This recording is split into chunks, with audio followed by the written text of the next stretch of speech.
دوسرے مہمان خصوصی جناب ڈاکٹر ارشد محمود ناشاد صاحب ہیں، کئی کتابوں کے مصنف ہیں، عروض کے حوالے سے خاص طور پر اپنی شناخت رکھتے ہیں۔ آپ سے درخواست ہے کہ محور دو جہاں پر اظہار خیال فرمائیں۔ بسم اللہ الرحمن الرحیم۔ صدر گرامی قدر، معزز مہمانان محترم، حاضرین گرامی، یہ میرے لیے بہت عزت اور سعادت کی بات ہے کہ نسیم سحر صاحب کے نعتیہ مجموعے کے حوالے سے اپنی گفتگو کروں، آپ سے اظہار خیال کروں۔ باتیں ان کے مجموعے کے حوالے سے بھی اور ان کی نعت گوئی کے حوالے سے بھی اور ان کی شخصیت کے حوالے سے بھی مجھ سے پہلے بہت سارے صاحبان نے اپنے اپنے رنگ و آہنگ میں اور مضامین میں پیش کر دی ہیں۔ یہ جس طرح حضور علیہ الصلاۃ والسلام کی جو ثنا ہے، آپ کی جو توصیف ہے، اس کا سفر صدیوں سے ہے اور کائنات کا ذرہ ذرہ حضور علیہ الصلاۃ والسلام کی محبت کا اسیر ہے، اور ہمارے لیے تو چونکہ وہ ہمارے ایمان کا حصہ ہے، اور اس میں باقی اصناف جو شعری اصناف ہیں ان میں بھی یقیناً جذبہ اپنی نہایت کے ساتھ، اپنی انتہاؤں کے ساتھ اظہار کرتا ہے، لیکن اس میں احترام اور مودت کی فضا بھی اس کے ساتھ شریک ہوتی ہے۔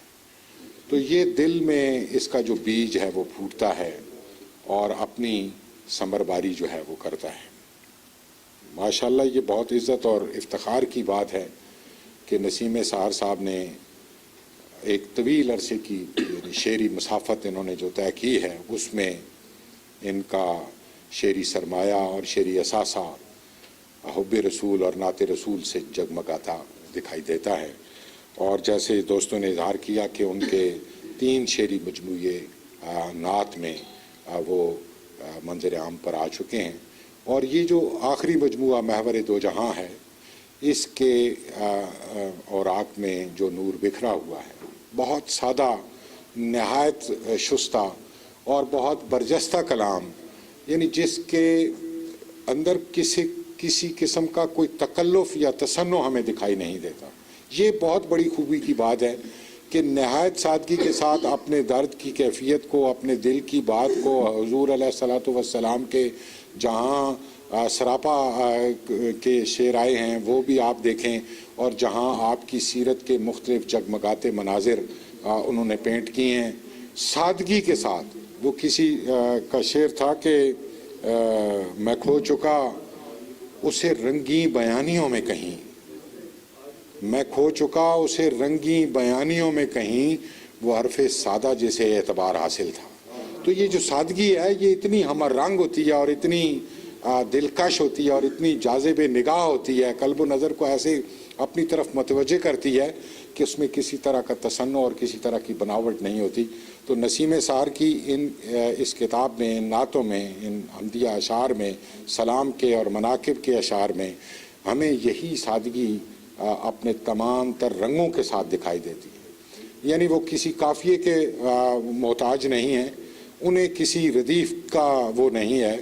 وہ ہر راستہ ان کے لیے کھلا ہے، چونکہ ان کے پاس ایک ایسا گنجینہ موجود ہے رسول کائنات صلی اللہ علیہ وآلہ وسلم کے قدموں میں رہنے کا، اور اس فضا میں جو سانس لینے کا تجربہ ہے وہ ان کے پاس الحمدللہ موجود ہے، اور یہ ایک بہت طویل عرصہ انہوں نے اس فضا میں گزارا ہے جس کی خوشبو اب بھی ان کی نعتوں میں ہمیں دکھائی دیتی ہے اور ہمیں متوجہ کرتی ہے اپنی طرف۔ وہ پاکیزگی جو اس شہر بے نظیر میں رہنے کی وجہ سے ان کے انفاس میں شامل ہوئی ہے، وہ ان کی نعتوں میں بھی ڈھلی ہے، ان کے خیالوں اور جذبوں میں بھی وہ دارائی ہے۔ تو یہ یعنی جس طرح یہاں دوستوں نے اظہار کیا کہ بعض کثرت سے لکھنے والے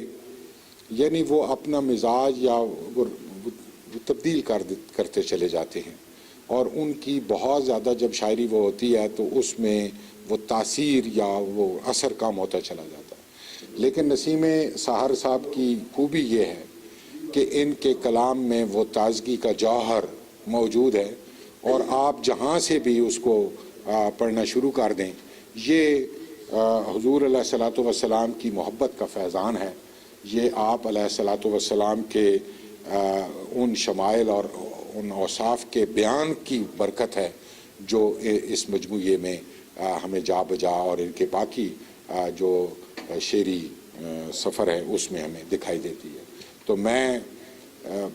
اخلاص کے ساتھ، محبت کے ساتھ انہیں